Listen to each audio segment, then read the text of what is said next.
And on the issue of colonialism,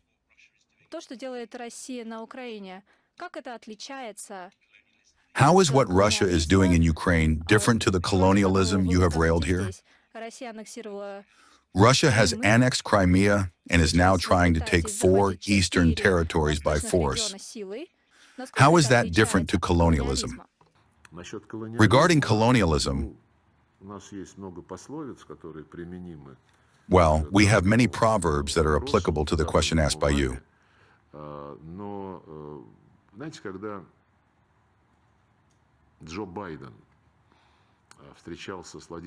You know, when Joe Biden met with Vladimir Putin in June 2021,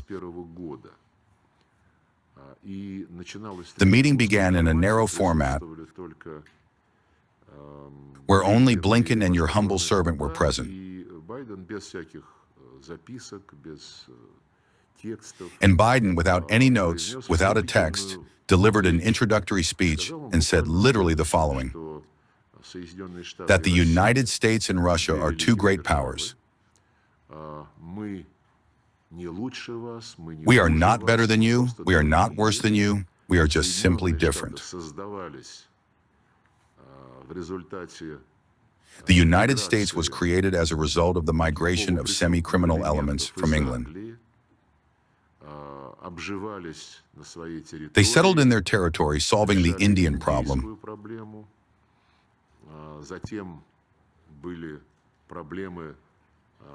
Then there were the problems of slavery and migration.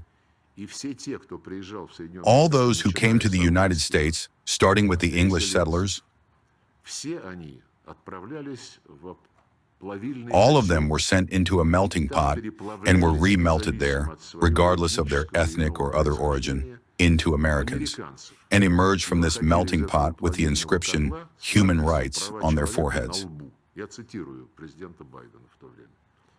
I'm quoting the words of President Biden, but Russia was created differently.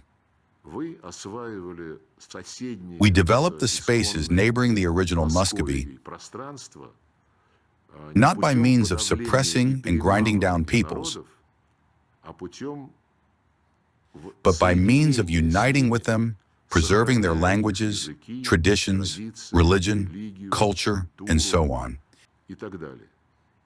And now we have a huge country, the largest in the world by area,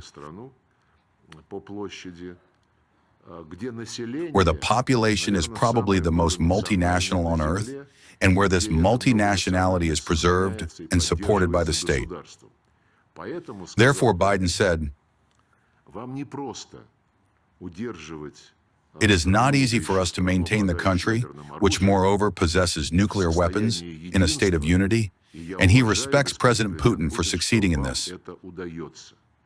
These were his words. He said, "I cannot imagine that Russia would fall apart." That is the very case when Joe Biden spoke without a piece of paper, without a teleprompter, without a pen that signs everything itself.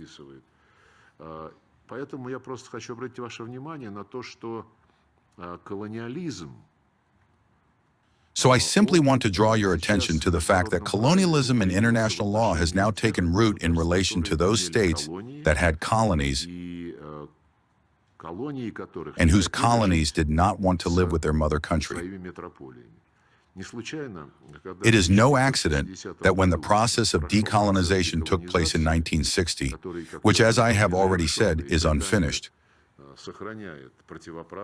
Britain unlawfully retains a number of overseas territories, including control over the Chagos archipelago.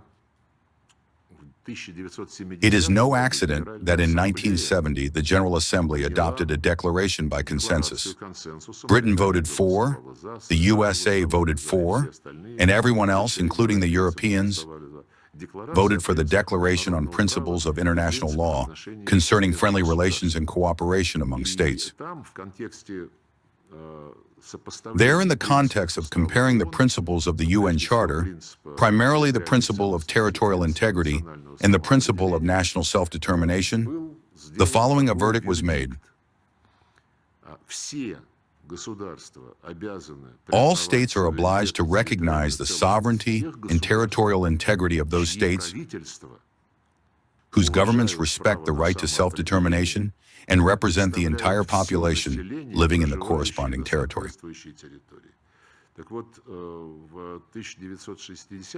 So in the 1960s, the peoples of Africa unequivocally declared that the mother countries, London, Paris, Madrid, Lisbon, did not represent the interests of the population of the corresponding colonial territories.